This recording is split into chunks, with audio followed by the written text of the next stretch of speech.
have a vision, think big, ignore the naysayers, work your ass off, and give back and change the world. Because if not us, who? If not now, when? What is the secret to success? And the long version is that I actually always had 5 rules. And everything that I did, I always used those 5 rules, and those 5 rules helped me to become successful in various different areas. And I believe that those rules can be applied to almost anyone and everyone. You don't need to be a bodybuilding champion, you don't need to want to be a governor of California or to be an action hero or anything like that. If you want to excel in whatever you do, those rules are for you. It's that simple. Now I have to tell you right off the top that I always was very intense. As a kid already, I was very intense and I was very hungry. I always wanted to be the best. I always wanted to be number one. I always wanted to get to the top. I never believed in just getting by. Now I have nothing against people that just want to get by, because I think there are many roads to happiness, but I think that we all here like to be successful and we are driven. So that's why those rules apply to you. So my first rule is find your vision and follow it. You see, I think it's the most important thing that we have a very clear vision of where we go. A goal, where do we go? Because you can have the best ship in the world. You can have the best cruise liner, but if the captain does not know where to go, that ship will drift around the world and out there at sea and will never end up anywhere. And this is exactly the way it is in real life. If you don't have a goal, if you don't have a vision, you just drift around and you're not going to be happy.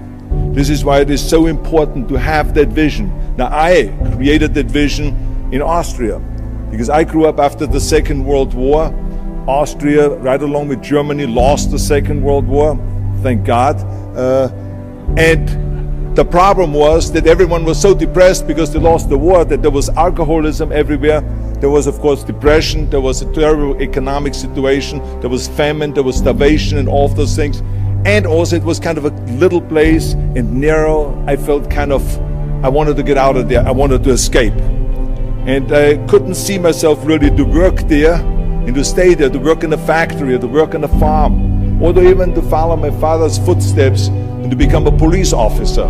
I couldn't see that either. As a matter of fact, that's what my parents wanted me to do. They wanted me to become a police officer and to marry a girl by the name of Heidi and to have a bunch of children and to run around like the Von Trapp family in The Sound of Music. But that's not what I saw. This was the vision of my parents, but not mine. And luckily, one day in school, I watched a documentary about America. And I found myself, I knew exactly that is where I wanted to end up. I wanted to be in America. Everything that I saw in the documentary, I just loved. Everything was so big. I remember the tall skyscrapers, the monstrous bridges, the giant freeways filled with beautiful cars, the huge jetliners, movie stars, Muscle Beach, and all of those things. I could not wait to get there. The question was just, how do I get there? How do I get to America? I mean, this was not a common thing to do way back in the 50s. No one had the money to travel or anything. But one day I was fortunate enough to see a magazine. And that magazine showed me the path to America. And it was a bodybuilding magazine.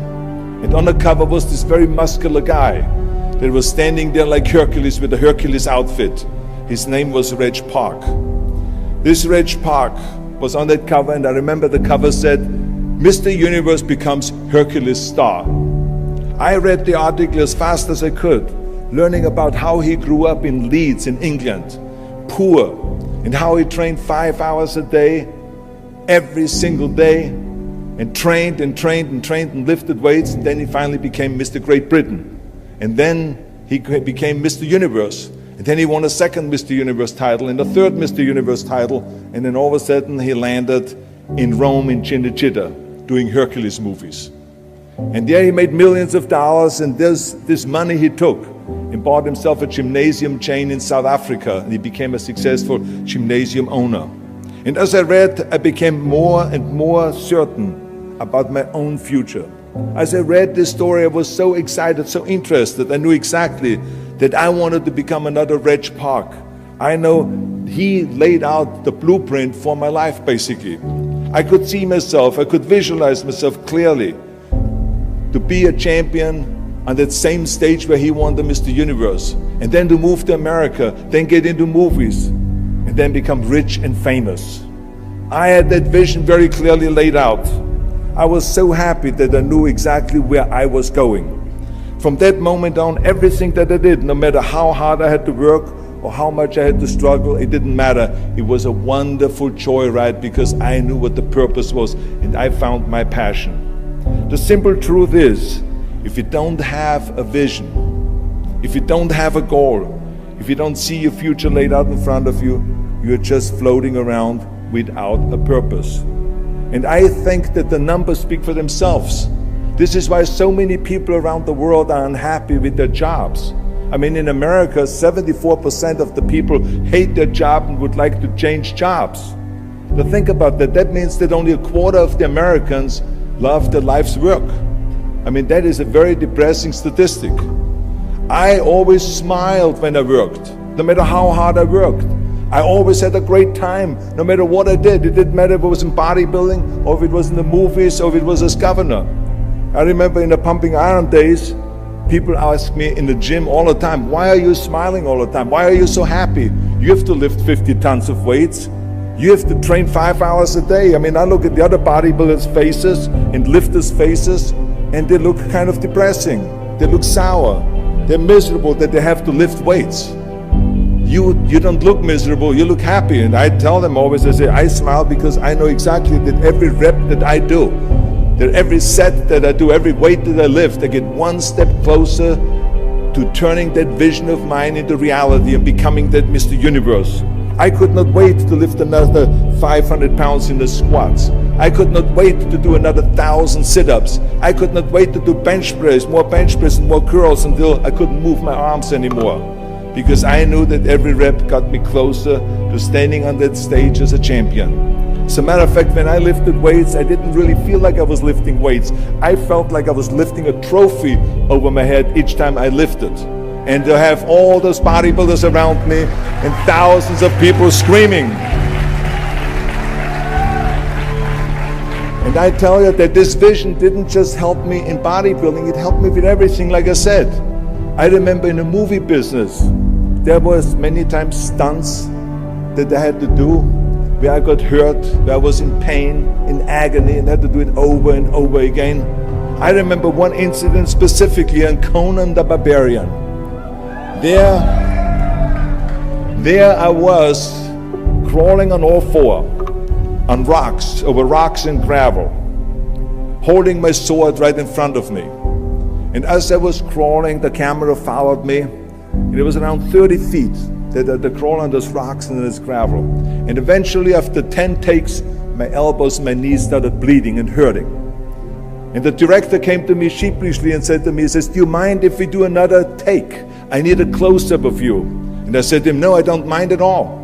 I said, go and do as many takes as you want. He says, no, I don't want to do that because I know you're in pain, you're bleeding. I said, no, I don't feel any pain. I said, the only thing I see is the finished scene. I see the finished scene of me crawling on all four with my sword in the front, crawling up and sneaking up behind Thulsa Doom, the main villain of the Conan movie that killed my parents, and rising up behind him and cutting his head off. That's what I see. Remember, crush your enemies, see them driven before you, and hear the lamentation of their women. So this is why, because I visualized that scene, this is why I did not feel that pain. I did not care if I was bleeding on my knees, because I knew that pain is temporary, but the film is permanent. And I explained that to the director, so this is why I try to tell you, always discover your vision, and the rest will follow. Now my second rule is never ever think small.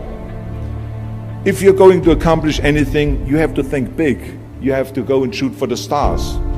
The biggest challenge most people have is because they think small. And the reason why people think small and why they choose small little goals is because they're afraid to fail. They know that if you shoot for a big goal, then the chances of failing are very high. And they're afraid of failing. It's one of the most common things why people are frozen and why they can't make a move in life, because they're scared of failing. I say to myself, hey, I'm not worried about failing because that's part of life. You're not gonna go and win everything. And how far can you fall? Look at this is the ground. That's as far as I can fall. And you know something? That the only time you really consider the failure is if you fall and you don't get up. But if you get up, you never consider the failure. So I never considered myself a failure. I always considered myself a winner, even though I fell every so often. But I always got up and I always moved forward. This is the important thing. I never had any patience, of course, for thinking small, because in German we have a saying, wenn schon, denn schon. And that means that if you do something, then go all out and do it well. And this was not just the case in bodybuilding. I didn't just want to be a bodybuilding champion. I wanted to be the greatest bodybuilder of all times. I wanted to have the most muscle, the most muscle of all times, the most definition. I wanted to win the most trophies, the most world championship titles. I just wanted to be the best. And the same is also in movies. I didn't just think about being in movies. No, I wanted to be a movie star. I wanted to have above the title billing. I wanted to become the highest paid entertainer. I basically wanted to be another John Wayne. What's wrong with that? And then the same is in politics. I didn't just want to go and be in politics and enter a race for city council. I mean, let's be honest, does that sound right, Schwarzenegger? City council? No, come on. Not even Schwarzenegger and mayor, no. It had to be Schwarzenegger running for governor, but not just any governor, but governor of the greatest state in the United States, of California. That was the important thing. I give you an example of thinking big. When I became governor, I wanted to rebuild California's ancient infrastructure. You see, America has been living off infrastructure that was built in the 50s and 60s, and it drives me absolutely insane that America hasn't started rebuilding that infrastructure. I mean, we haven't invested in new roads or in new transit, or in schools, or in energy, or anything like that for decades. The number of cars that we have now in America are 4 times as many as we had in the 60s. So therefore, we should be having 4 times as many freeways, 4 times as many tunnels, 4 times as many bridges and all this. But we don't. So this is why I wanted to get our act together and do the upgrading, at least in California. So when I talk about infrastructure, I didn't really want to just fix roads and fix and close some holes on the roads. I wanted to build massive freeways on top of freeways. I wanted to build the first high-speed rail in the United States. I wanted to build more bridges and more tunnels, more on-ramps and off-ramps. I wanted to see literally cranes everywhere. Well, there was no excuse for Californians to get stuck in traffic, and there was no excuse really to send your kids in overcrowded classrooms in schools, and there was also no excuse that Los Angeles has a 100-year-old sewage system. That's shitty, I think. First, of course, some of the legislators looked at me like I was absolutely insane when I told them this vision. They were willing to spend maybe $5 billion, which of course is petty cash in compared to what my vision was. But so some politicians, of course, had a hard time to see the big picture because they didn't really ever travel outside California. So they haven't really seen big infrastructure. They haven't really seen big infrastructure all over the United States, or maybe in Asia, in China, or in Korea, or in Brazil, or in European countries, or here in Australia maybe. So they haven't seen that. And then of course there are other politicians that simply don't have a vision of the future past the next election, which is a common problem politicians have all over the world. So it was my job as governor to motivate them, and to take them and to see the traffic jams in Los Angeles, and to see the overcrowded classrooms, and to see all the problems that we have. And I kept pushing and pushing, and I pumped them up enough that eventually they saw the big picture. And eventually Democrats and Republicans came together, and we invested $60 billion to rebuild California's infrastructure, the biggest investment of our state in 50 years. So that's what we did because we had a big vision and everyone bought in on this big vision. So remember, never think small, think big. My third rule is ignore the naysayers. I think it is natural that when you have a big vision and big dreams and you have big goals, that people are going to say around you, I don't think it can be done. I think it's impossible, or no.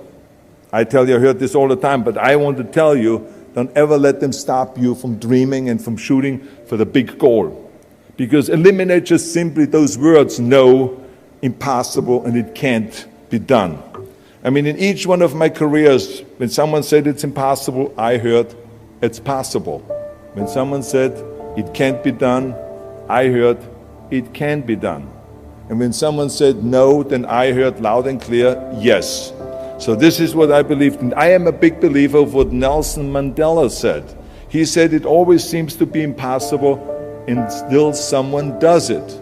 And that's exactly what it is. And I wanted to be that one that does it. I wanted to break the new records, and I wanted to do something that no one else has ever done. So I think that's what you need to do. Don't ever be worried about that someone hasn't done it. Just think about how many times my career would have stopped.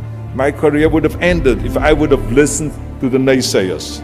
I mean, it started right away when I was 15 years old and I became a bodybuilder. Right after the top, when I said, I want to be a world champion in bodybuilding, I want to be Mr. Universe. They immediately said, are you crazy? You're in Austria. In Austria, you can become a ski champion or a bicycle champion or something like that, but bodybuilding is an American sport. Forget about it, that's nuts. Then when I wanted to move to America, they said again, it's impossible. You will never be able to do that. You have no money, you're all by yourself. And then when I wanted to go into show business, after I won 13 world championship titles in bodybuilding, I said, I want to be like Reg Park. I want to be a Hercules. I want to get into movies.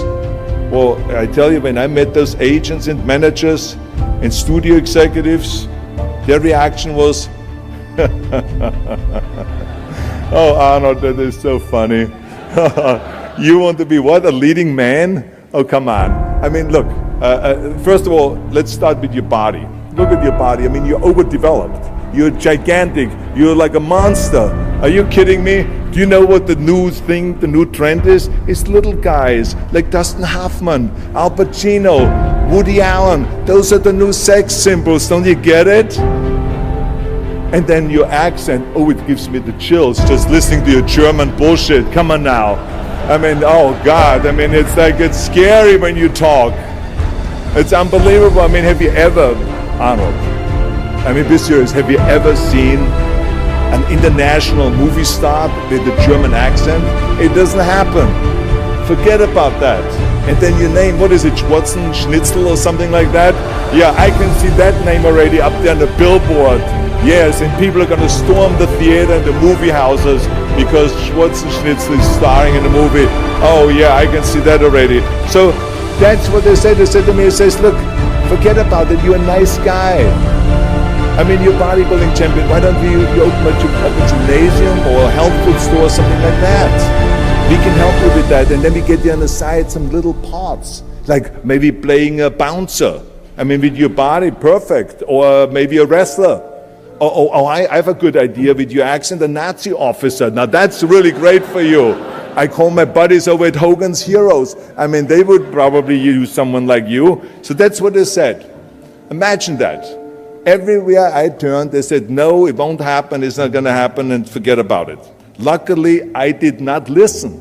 I did not listen because I knew if I worked hard enough and if I worked as hard as I did in bodybuilding, 5-6 hours a day, that I will make it, that I could prove them wrong. And I started working very hard. I started taking acting classes, English classes, speech classes, dialogue classes, even accent removal classes. I ran around all day saying lines like, a fine wine grows on a vine. Because you see, we Austrians and Germans have a difficult time with the V and with the W and with the F, we get it all mixed up. So it was a fine wine grows on a vine. Or the sink is made out of zinc. And all those kind of lines. I said over and over, and you know something? All of a sudden, I got a little break. In the early 70s, I remember All of a sudden, I got a TV show, a little part, then another little part. And then all of a sudden, I got a phone call from Lucille Ball to be in her special happy anniversary and goodbye, which was with Art Carney. I had this 6-minute scene as an Italian masseur. Now, most people don't know the difference between an Italian accent and the German accent, so I got away with my German accent. But I played this Italian masseur, and I was so delighted. And then right after that, I got a guest starring role in Streets of San Francisco with Michael Douglas and Carl Malden, and then Pumping Iron and Stay Hungry. And then, of course, I landed the big role of as Conan the Barbarian. So finally, I got the big break. And you know what was so interesting about it was that as soon as we were finished with the Conan movie, we were out there on a promotion tour, and the director said at the press conference, the director is John Milius, he said, if we wouldn't have had Schwarzenegger with those muscles, we would have had to build one. Now think about that. Before it was this huge obstacle to have this body, and all of a sudden the director says, if we wouldn't have had Schwarzenegger with his body, we would have had to build one. Now what a turnaround. And then when I did Terminator, James Cameron said, which was really great, he said the "I'll be back" line became one of the most famous movie lines in history because of Arnold's crazy accent, because he sounded like a machine when he talks. So as you see, everything that the naysayers said was a liability became an asset. And the same was also in my political career.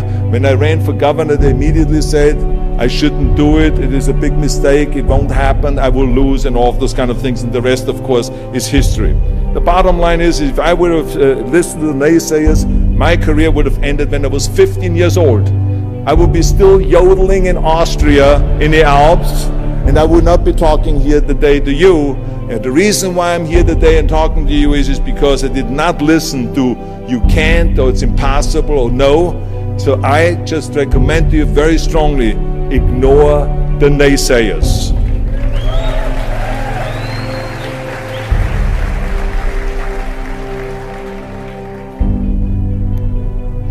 My fourth rule is work your ass off.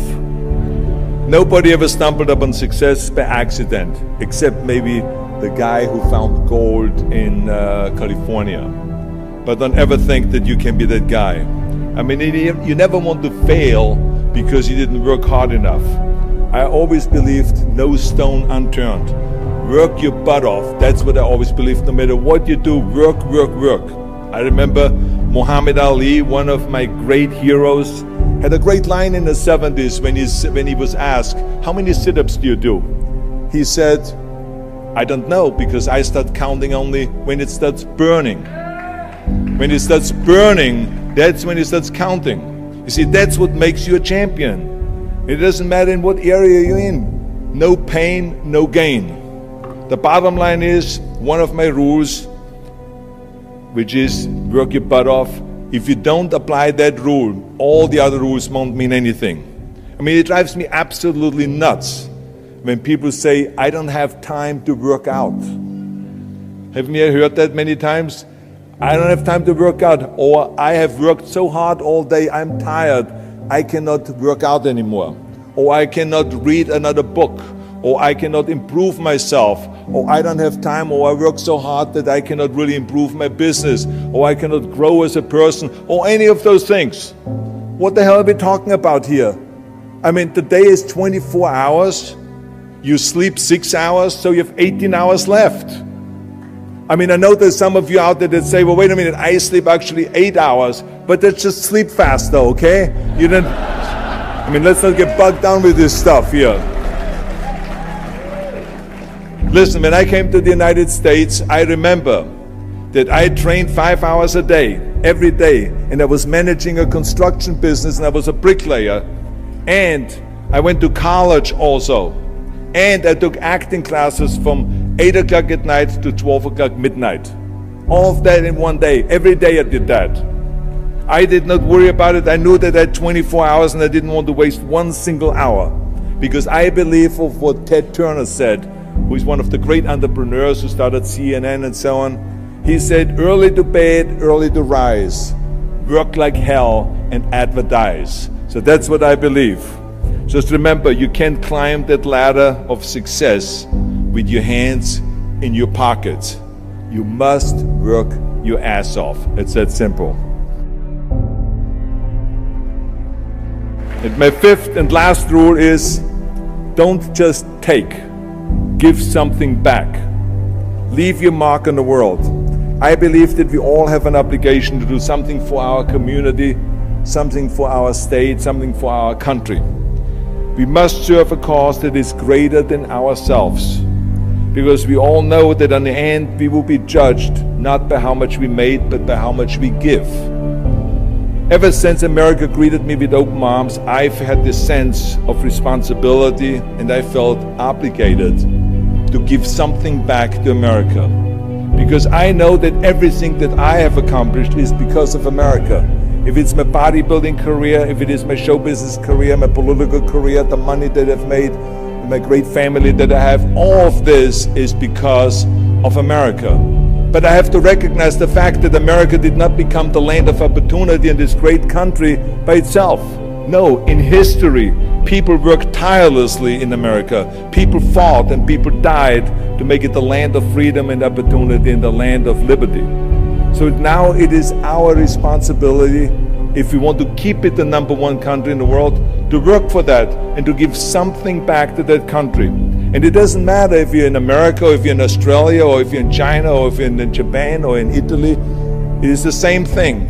You all have to give something back to your country, no matter where you're from. Now, I love the words of my father-in-law, Sergeant Shriver, who started the Peace Corps, the Job Corps, legal aid to the poor during the Kennedy and during the Johnson administration. He was the #1 public servant, and he always inspired me to become a public servant. He was one of my heroes. He said at Yale University at a commencement speech, he said to the students, tear down that mirror. Tear down that mirror that makes you always look at yourself. And you will be able to look beyond that mirror, and you will see the millions and millions of people that need your help. And I saw those millions and millions of people. And this is why I tried to take every opportunity that I could to give something back. I started training Special Olympians, people that were intellectually handicapped, to help them with weightlifting and powerlifting. I became the international powerlifting coach and the torchbearer for Special Olympics. Then later on, I joined the Simon Wiesenthal Center to fight prejudice, so we don't have the things happening again as we had during the Second World War, during the Nazi Reich. And I joined also the President's Council on Fitness. I became the chairman under President Bush from 1990 to 1993. To be the chairman and to promote health and fitness in all 50 states. I traveled all 50 states. I started after-school programs for the most vulnerable children, for inner-city children, to make them be able to say no to drugs, no to gangs, and no to violence, and to say yes to education and yes to life. And every single time I reached out and I gave something back, I felt fantastic. Nothing made me happier. I would rather play chess with an 8-year-old kid in an after-school program, or play golf, a round of golf with a Special Olympian, than go down another red carpet of a movie premiere. And I have nothing against movies, but to give something back to me is more important than just to think about myself. Eventually, the joy of giving back was so great that I decided to become a public servant full-time and to turn my back, actually, and walk away from my career as an actor. After I finished promoting Terminator 3, I jumped into the race, into the governor's race in California, and I ran for governor. And even though my friends advised me not to do that, they said, are you crazy, Arnold? Don't you understand that you would lose now this $20, $30 million a movie that you're getting paid? And they will only pay you $178,000 as governor a year? Well, I didn't care, because I knew that all the money that I've made and to be in that position in the first place to make this money is because of America. It was time to give something back. So I became governor, and I didn't even take the $178,000. I gave it back to the taxpayers because it was petty cash. It's the last thing I needed. And I can tell you that those 7 years were the most exciting and the most rewarding and the most gratifying years of my life. To work all day long, to solve problems and to serve the people was absolutely heaven. It was the best job I've ever had. But I also knew that eventually it's going to come to an end. And after 2 terms, it did come to an end. But when it came to an end, the one thing that didn't come to an end and was not finished was my desire to be a public servant and to serve the people. And this is why I continued to work for Special Olympics. That's why I continued to work on fighting my fitness crusade and traveling around the world to promote health and fitness. And this is why I continue to support after-school programs, and we even started the Schwarzenegger Institute at the University of Southern California to continue to inspire students and leaders around the world to find solutions to complicated issues and to give back and to make the world a better place. So thank you. But I tell you that I was very fortunate that I had great heroes. I had great heroes that I could look up to, and I mentioned 2 of them, Muhammad Ali and Sergeant Shriver, my father-in-law.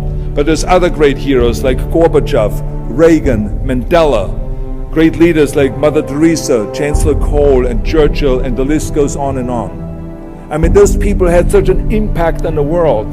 Single-handedly, they've changed the world.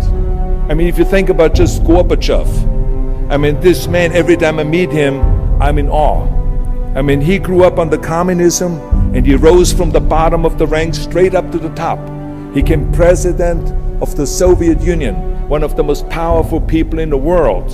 And he was the leader of the Communist Party. And when he was in the top position, he realized that the system was broken. Now, what do you do when you're the top leader of the Communist Party and you realize that the system, that communism doesn't work? Well, you know what he did?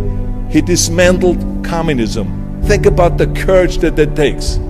I mean, the guts that it takes to do that. Think about that Gorbachev completely transformed his country with glasnost to give his people for the first time freedom. And then through perestroika, by reforming Russia's economy. He didn't wait for the next president. He didn't complain. He simply said, if not me, who? And if not now, when? So I feel very strongly all of us need to have and embrace that kind of a spirit. We all can create change, whether it is in our neighborhood or in our local schools or in our country. It can be big, but it can also be as little as just going to a school kid that has problems reading and teaching that kids how to read or how to do math. We don't have to just work on me. We should also work on we. Not just me, but also we. Remember that. To lead a truly full life, you must give back. You must leave the world a better place than you found it. Because the bottom line is, it is up to us. I mean, those rules that I've given you are important rules, but giving back is one of the most important rules. I guarantee you that if you follow all of those rules, you will have many victories to celebrate. And you will leave, your work, and you will have extraordinary kind of a record, and you will leave a legacy behind that you can be proud of. So I want you to remember those rules. Have a vision. Think big. Ignore the naysayers. Work your ass off and give back and change the world. Because if not us, who? If not now, when?